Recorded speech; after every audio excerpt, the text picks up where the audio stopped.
Hi and welcome to Academic Compliance Academy of Anti-Money Laundering. So in this video I'm going to talk about risk acceptance and risk tolerance when it comes to money laundering. So what is the difference between acceptance and tolerance? Risk acceptance is the active choice, is the active decision where you say, okay, this risk or this level of risk, we accept it, let's move on. Where risk tolerance, that's a boundary. So that is a level that an organization, individual, even a member state, a country, a region is willing to tolerate in pursuit of their goals. But we cannot go beyond that. So how does this relate to money laundering? Well, in essence, we need to ask ourselves the question, should we ever accept or tolerate crime? And the clear first answer is no. We won't accept or tolerate crime. But then the problem becomes that can we exclude crime from ever happening? No, we cannot. So we need this discussion in our society at UN, at EU, and at national level. And we can see it starting somewhere peeping around the AML community, that we need a discussion about this accept tolerance level, because we've had estimates saying, well, 2 to 7% of the EU GDP is money being laundered every year, but we haven't asked ourselves, where's our tolerance level? What is our maximum? Because if we say 0%, well, then we should control everything, and that's not effective. So what is our tolerance level? Is that 5%? Should we then accept if a country only has 2%? Is that just acceptable and then you shouldn't have any preventive measures?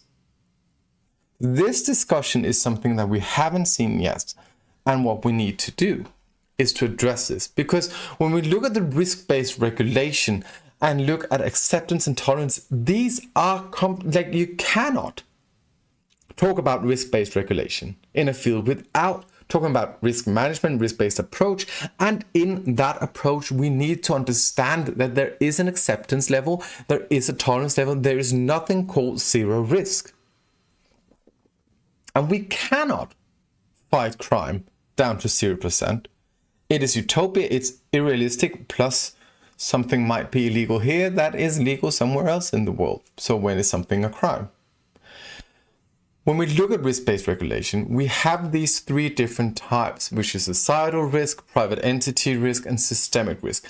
And basically what they do within each of them is risk-based approach. So if you have a member state being opposed or seeing a societal risk coming, that could be a health crisis, what you do in government is allocate resources most efficiently to counter your risk. But you also accept some risk. We saw that under the COVID-19. This is the same in terms of crime. If we didn't accept any crime, we would have a police officer at every corner, on every street, controlling. And someone controlling that he controlled. And so on. But the cost of that would be immense and go far beyond what society gets out of it. So the same account for the private entity. So we need to understand that everyone has an acceptance level. Politician has, and we have a tolerance level too, because we also have a finite budget. Like money isn't just, you cannot just invent more money and pay for everything. So there's a budget, there's a limit of resources, and there, because we have a limitation on resources, we automatically have a tolerance level and an acceptable level. So we have it in society, we also have it in the private entities, because they only have a certain amount of resources to use for monitoring AML, money laundering. And they have to do that in the most effective way. Hence, using the resource allocation, disclose their degree of acceptance, not necessarily tolerance, but that is typically given from the regulation. At least the regulatory interference and the risk-based regulation sets typically some boundaries on what is tolerated or not. So we have these terminologies already in the regulation. So we need to discuss it more.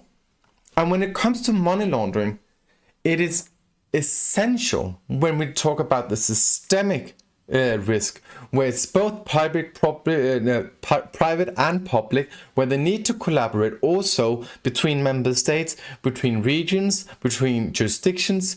Well, there we also need to understand that this collaboration, before that can be effective, we need between the parties to be open and to set a certain level of acceptance and tolerance.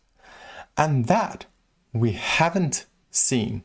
That discussion has still been left out. And of course, I understand why it's hard, because, well, no politician wants to go out and say, okay, we accept 5% of money laundering. But we must say we need a tolerance level, setting the upper barrier where we say, okay, democracy will fail at worst, but then decline at this point. And from there, we need to address it.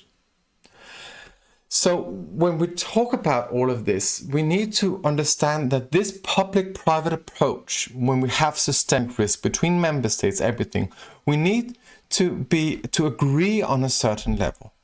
Because until we do that, what we see now is the financial sector using a lot of resources because they don't know where the tolerance or the acceptable level is.